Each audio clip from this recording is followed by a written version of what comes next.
18ஆம் படி கருப்பசாமி துணை. என் தங்க பிள்ளையே, என் 2 உருவங்களில் ஒன்றை தொட்ட உன் கைகளில் இப்போது உனக்கு நடக்கப் போவதையெல்லாம் நான் குறியாக சொல்லப் போகிறேன். அடுத்த நொடி என்ன நடக்கும் என்பது எல்லா மனிதர்களும் அறியாத விஷயம்.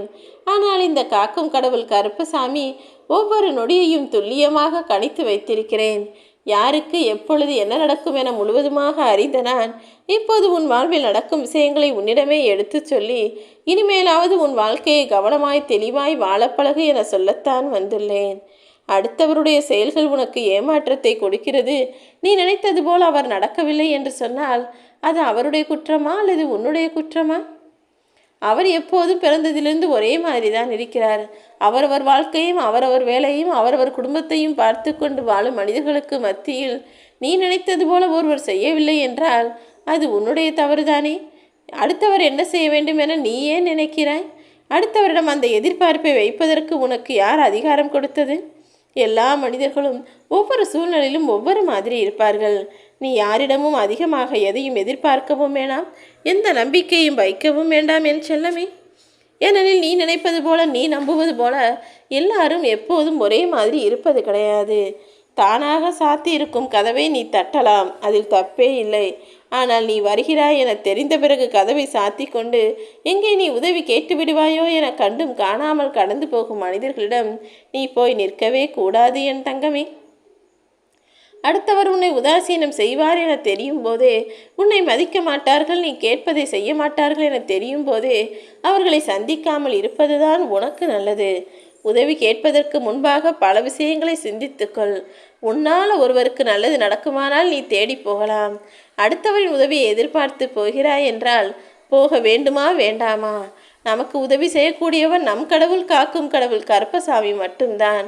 மனிதர்களெல்லாம் நேரத்திற்கு ஒரு வார்த்தை பேசக்கூடியவர்கள். யாரும் எதையும் சொன்னது போல் செய்ய மாட்டார்கள் என்ற எண்ணத்தை மனதிற்குள் வைத்து கொண்டே போ. அவர் உதவி செய்வார், இவர் நல்லது செய்வார் என யாரையும் முழுவதுமாக நம்பி ஏமாந்து போகாதே என் செல்லமே. பல பெண்கள் திருமணத்திற்கு பிறகுதான் பல துன்பங்களையும் கஷ்டங்களையும் அனுபவிக்கிறார்கள். அவரவர்கள் பிறந்த வீட்டில் இருக்கும்போது ஒவ்வொருவரும் எவ்வளவோ சந்தோஷமாய் வாழ்ந்தாலும் கல்யாணமாகி அடுத்த வீட்டிற்கு போகும்போது இன்னும் அவர்களுக்கு பல துன்பங்களும் பிரச்சனைகளும் பொறுப்புகளும் கடமைகளும் அதிகரிப்பது போல அவர்கள் வாழ்வில் சந்தோஷமும் குறைந்து போகத்தான் செய்கிறது. இருந்தாலும் அத்தனையும் சமாளித்து கொண்டு அவர்கள் உயிர் வாழ காரணமாய் இருப்பதே அவர்களின் குழந்தைகளுக்காக தானே. உன்னுடைய வாழ்க்கை எவ்வளவோ பரவாயில்லை என் தங்கமே. எத்தனையோ பெண்கள் அவர்களுடைய வீட்டில் வெறும் செல்லா காசாய், வெறும் அடிமைத்தனமாய், வேலைக்காரியாய், ஆளுக்கு நினைத்தது போல வேலை வாங்கக்கூடிய அடிமையாய் தான் இருக்கிறார்கள் என் அன்பு பிள்ளை. இருந்தாலும் ஒவ்வொருவர் அவர்களுடைய வாழ்க்கையை நினைத்து வருத்தப்பட்டு வெறுத்தாலும் சலித்தாலும் தன் குடும்பத்திற்காக, தன் பிள்ளைகளுக்காக வாழ்ந்தாக வேண்டிய கட்டாயத்தில் இருக்கிறார்கள். நீ எப்போதும் உன்னை போலதான் இன்னொருவரும் என நினைத்து அடுத்தவருக்கு மதிப்பும் மரியாதையும் கொடுக்கக்கூடிய ஆளாக இரு. தன்னை பற்றி அடுத்தவர்கள் என்ன நினைப்பார்கள் என யோசிக்க வேண்டாம். அடுத்தவர்கள் உன்னை போலதான் என யோசித்து பழகு.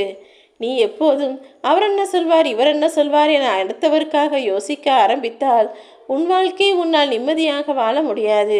அடுத்தவருடைய எண்ணப்படி நீ வாழ வேண்டுமானால் அவருக்கு நீ அடிமையாகவும் கைதியாகவும் தானே இருக்க முடியும். நீ எப்போதும் நீயாக வாழ்ந்தால் அன்று முதலே உன் வாழ்க்கையை நீ ஜெயிக்க ஆரம்பித்து விடலாம். இந்த உலகத்தில் அவர் சொன்னால் செய்வார், இவர் சொன்னபடி செய்வார் என யாரையும் முழுவதுமாக நம்பாதே. ஏனெனில் உன்னிடம் ஒன்று பேசிவிட்டு வெளியே இன்னொன்று பேசும் கேவலமான மனிதர்கள் வாழும் உலகம் இது. ஒவ்வொருவரிடமும் ஒவ்வொரு மாதிரி பேசக்கூடிய மனிதர்களுக்கு மத்தியில் நீ எல்லாரையும் ஒரே மாதிரி நினைத்தால் அது உன் தவறுதானே. மனிதர்களிடம் எப்பொழுதும் கவனமாகவே நீ இருந்து கொள். கருப்பசாமி துணை.